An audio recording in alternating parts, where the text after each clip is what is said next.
Sveiki visi, su jumis aš Zita Baskienė ir konsultavimo centras Matrica. Žinot, dažnas jūsų, ypatingai kada ateina žmonės konsultuotis iš 3 vibracinio dažnio juostos, kai jiems reikia generuoti finansus, jie labai nori išeiti iš samdomo darbo į savo verslą ir vis dvejoja.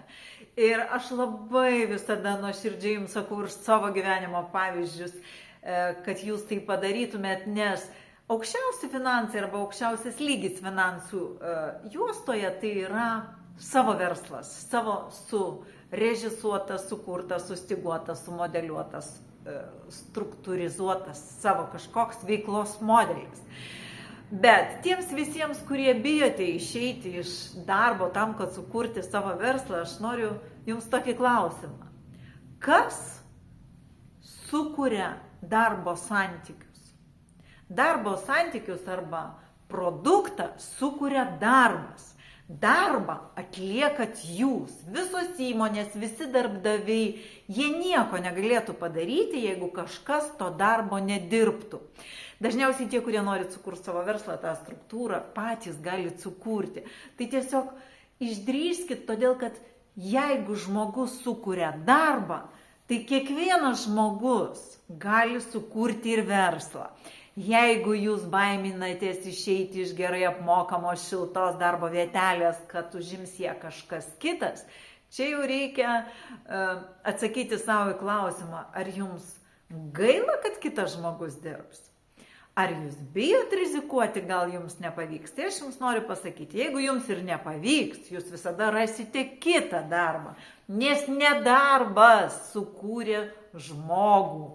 Žmogus sukūrė darbą, todėl gali sukurti ir veiklą, ir verslą, ir bet kokį produktą. Žmogus. Tai visada užduokit savo klausimą. Kas sukūrė verslą? Kas sukūrė darbą? Žmogus. Todėl jokių problemų. Jeigu mes galvosim šiek tiek kitoj plotmėj ir apimtyje, tarkim, kažkokia labai inovatyvi sistema sukūrė mechanizmą, kuriame siela eina patirtis. Jeigu aš norėsiu pakeisti tą mechanizmą, aišku, man nepavyks, todėl kad aš jo nesukūriau. Jį sukūrė aukštesnis kažkoks intelektas. Todėl čia būtų fiasko įmanomas. Bet kai jūs norit sukurti verslą savo darbo, žinių, profesionalumo pagrindų ir bijot, tai yra visiškas absurdas, nes darbą kuria žmogus, ne darbas žmogų.